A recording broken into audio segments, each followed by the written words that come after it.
شپه وه او زه په خواږه خوب ویده وم چې یودم کوکې شوې. ما دا فکر وکړ چې کور ته به غل راوښتی وي. کله چې له کوټې ووتم لاره ورونه مې وارخطا په دالان کې ولاړ دي. ومې ویل څه خبره ده؟ مشر ورور مې وویل په مور مې نه پوهېږم څه شوي.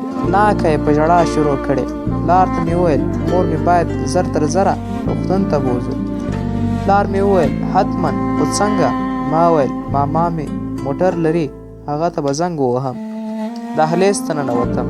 مخکې تر دې چې زنګ ووهم ماما مې مخ ته ودرېد او ویې ویل ما ته دې مشر ورور مخکې له مخکې زنګ وهلی و او ما هم ځان راورسولو.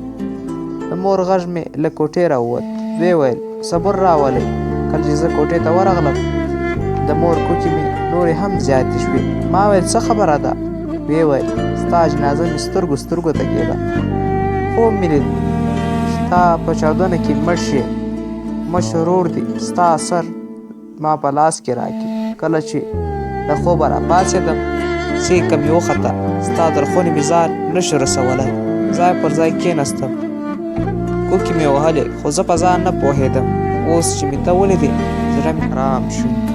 دوستانو که چیرې مو دا ویډیو خوښ شوې وي نو لایک ورکړئ، او که چیرې غواړئ چې داسې نورې ویډیوګانې عبرتناکې کیسې واورئ او وګورئ نو زه هیله کوم زموږ چینل سره سبسکرایب او د مور قدر یاد لرئ.